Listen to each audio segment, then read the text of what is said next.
اسلامی دنیا کا واحد ایسا ملک تھا، کاسموپولیٹن سٹی بیروت تھا، یہاں نائٹ لائف بڑی زبردست تھی۔ اس زمانے میں بیشتر جو عرب ممالک کے بادشاہ ہوتے تھے وہ یہاں آتے تھے سیر و تفریح کے لیے، ٹورزم کے لیے بڑا آئیڈیل کنٹری تھا، بہت ترقی کی۔ لیکن پھر ہم دیکھتے ہیں کہ 1967 میں جب عرب اسرائیل جنگ لگی تو اس میں لبنان جو ہے وہ اس سے علیحدہ تھا، اس میں اس کی کوئی عمل دخل نہیں تھا، لیکن اس کے باوجود بھی وہ ایک سینڈوچ بنا رہا، اور اس میں پھر خانہ جنگی شروع ہوئی 1975 سے لے کے 1990 تک بدترین خانہ جنگی ہوئی، جس میں پورا انفراسٹرکچر اس کا بیٹھ گیا، تباہ ہو گیا، اور جو ہے حالات بہت ہی سنگین حد تک خراب رہے۔ اس کے بعد طائف ایگریمنٹ ہوا سعودی عرب کے توسط سے، جہاں اس کے بعد پھر جو ہے جتنے بھی ریلیجس گروپ تھے، ایتھنک گروپ تھے، ان سب نے مل کے یہ طے کیا کہ جو بھی پارلیمنٹری فارم آف گورنمنٹ ہوگا تو اس میں جو صدر کا عہدہ ہے وہ جو کرسچن ہیں، کیتھولک چرچ والے، ان کو ملے گا، اور جو وزیر اعظم کا عہدہ ہے وہ سنی مسلمان کو ملے گا، اور جو اسپیکر کا عہدہ ہے وہ شیعہ اہل تشیعہ کے جو لوگ ہیں ان کو ملے گا۔ یہ علوی زیادہ تر لوگ ہیں، جو شام میں شیعہ لوگ ہیں جو علوی سسٹم کو فالو کرتے ہیں، تو یہاں لبنان میں بھی انہی کے جو ہے فرقے کے لوگ وہاں موجود ہیں۔ اور جو ڈپٹی پرائم منسٹر اور ڈپٹی اسپیکر کے عہدے ہیں، یہ جو آرتھوڈکس جو کرسچنز ہیں، یہ دو عہدے ان کو دیے جائیں گے۔ یہ ان کا ایک ریٹن ارینجمنٹ ہے کہ اسی تناسب کے ساتھ پھر جو سرکار کے دیگر عہدے ہیں، ایون آرمی میں بھی اسی تناسب کے ساتھ جو ہے وہ چیزیں ہوتی رہتی ہیں۔ بدقسمتی یہ ہوئی کہ جب 75 میں خانہ جنگی شروع ہوئی تو اس وقت جو ہے شام کی فوجیں جو ہے یہاں آ گئیں، اور انہوں نے جو ہے لبنانیوں کو جو ہے وہ کریش کیا، انہوں نے ان کی جو بغاوت تھی ان کو کچلنے کی کوشش کی۔ تو اس وقت سے لے کے جو ہے شام کی ہزاروں کی تعداد میں فوجیں وہاں موجود ہوا کرتی تھیں، اور اس کے بعد پھر امریکن افواج بھی کچھ عرصے کے لیے رہیں وہاں پر۔ تو اس طرح جو ہے شام نے جو شمالی علاقہ ہے لبنان کا اس پہ قبضہ کیے رکھا، اور جو جنوبی علاقہ ہے اس پہ اسرائیل نے قبضہ کیے رکھا۔ لیکن پھر بعد میں 2000 میں اسرائیل جو ہے یہاں سے نکل گیا، اور پھر جو رفیق حریری تھے ان کا جب 2005 میں مرڈر ہوا، پرائم منسٹر تھے لبنان کے، تو اس وقت پھر بڑا یہ زور پکڑنے لگے مظاہرے کہ جی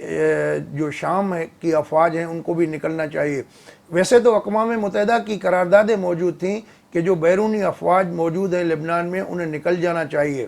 کیونکہ یہ 62-64 لاکھ آبادی والا ملک ہے، جس کی آبادی اگر ہم کہیں تو کراچی سے بھی آدھے کے برابر ہے۔ تو اتنی جو ہے آبادی والا ملک جو ہے وہاں پر گھس بیٹھے ہوں پڑوسی جو ممالک ہیں ان کی افواج، تو ظاہر ہے کہ چیزیں پھر سنبھلتی نہیں ہیں۔ تو اب جو پولیٹیکل گورنمنٹ ہے انہوں نے بھی جو ہے اس میں ہم نے دیکھا کہ 2017 میں جو سعد حریری تھے، رفیق حریری کے بیٹے تھے، وہ سعودی عرب چلے گئے، چونکہ ان کے خلاف بڑے مظاہرے ہوئے کہ معاشی حالات بڑے خراب ہو گئے تھے، کرنسی بڑی ڈاؤن ہو گئی تھی، جس طرح پاکستان میں آلموسٹ کرنسی بہت ڈاؤن جا رہی ہے، اسی طرح لبنانی لیرہ بھی بہت نیچے چلا گیا، کرپشن بڑھ گئی۔ پھر اتنے بڑے مظاہرے ہوئے تو سعد حریری پھر چلے گئے سعودی عرب، انہوں نے جا کے وہاں پریس کانفرنس کی ریاض میں کہ جی وہ مستعفی ہو رہے ہیں، اور ابھی تک جو ہے وہ مختلف ممالک میں ہیں اور اپنے وطن نہیں لوٹے۔ تو جو رفیق حریری کا مرڈر ہوا، کار بم کیس جو مشہور ہوا، اس میں یو این کا ایک ٹرائل بھی ہوا جو ٹریبیونل نے بنایا گیا تھا، تو اس میں کچھ جرنیل تھے لبنانی آرمی کے، وہ بھی شامل تھے، کچھ سیرین جو انٹیلیجنس کے لوگ تھے وہ بھی ملزم تھے۔ تو بہرحال وہ الزام جو ہے وہ سیریا پہ لگا، اور جو وہاں لبنان میں موجود ہے حزب اللہ کی ملیشیا، ان پہ جو ہے مورد الزام ٹھہرایا گیا تھا۔ تو بہرحال آج کل جو ہے لبنان میں جو سعودی اور ایران کی ایک پراکسی وار ہے، وہ یوں کہہ لیں کہ جو سنی مسلمان ہیں وہ سعودی عرب کو ان کو سپورٹ کرتا ہے، اور جو شیعہ ہیں ان کو ایران اور شام جو ہے وہ کرتے ہیں سپورٹ۔ اور جو کرسچنس ہیں ڈیفینیٹلی ان کو پوری انٹائر کرسچن ورلڈ جو ہے وہ سپورٹ کرتی ہے، اور اسرائیل بھی کسی حد تک جو ہے ان کو سپورٹ کرتی ہے۔ تو ایسے میں ایک چھوٹا سا ملک، چھوٹی سی آبادی والا ملک جو ہے وہ بڑی طاقتوں کے خواہشات اور ان کی جو پولیٹیکل ارینجمنٹس ہیں یا ان کی ضروریات ہیں اس کی بیچ میں ایک سینڈوچ بنا ہوا ہے، جو کہ ایک سیاحت کے لیے بڑا مشہور اور بڑا لبرل مانا جاتا ہے۔ وہ ملک جو ہے آج پھر خانہ جنگی تو ختم ہو گئی، لیکن جو پولیٹیکل حالات ہیں اس کے مارے جو ہے وہ لوگ، آدھی آبادی جو ہے وہ غربت کی لکیر کے نیچے چلی گئی ہے۔ تو لبنان میں یہ جو کچھ ہوا ہے، تو ابھی بھی اس کو انٹرنیشنل جو قوتیں ہیں، کیا ان کی کوئی سازش ہے یا واقعتاً جو اس کے امونیم نائٹریٹ جو رکھا گیا تھا یہ اپنے ایک نیچرل پروسیس کے ساتھ جو ہے پھٹا ہے؟ اس میں جو انکمپیٹنس ہے وہ لبنانی گورنمنٹ کی ہے یا اس کی کیا وجوہات ہیں؟ بہرحال اس میں جو ان کا پس منظر ہے بیرونی مداخلت کا، تو اس ایلیمنٹ کو اس موقع پہ رد نہیں کیا جا سکتا۔ دوستو، لبنان کے حوالے سے یہ اگر معلوماتی ویڈیو آپ کو اچھی لگی ہو تو دوستوں کے ساتھ شیئر کریں، اور ہمارا چینل ابھی تک اگر سبسکرائب نہیں کیا تو وہ سبسکرائب بھی کر لیں۔ اگلی ویڈیو تک اجازت دیجیے، اللہ حافظ۔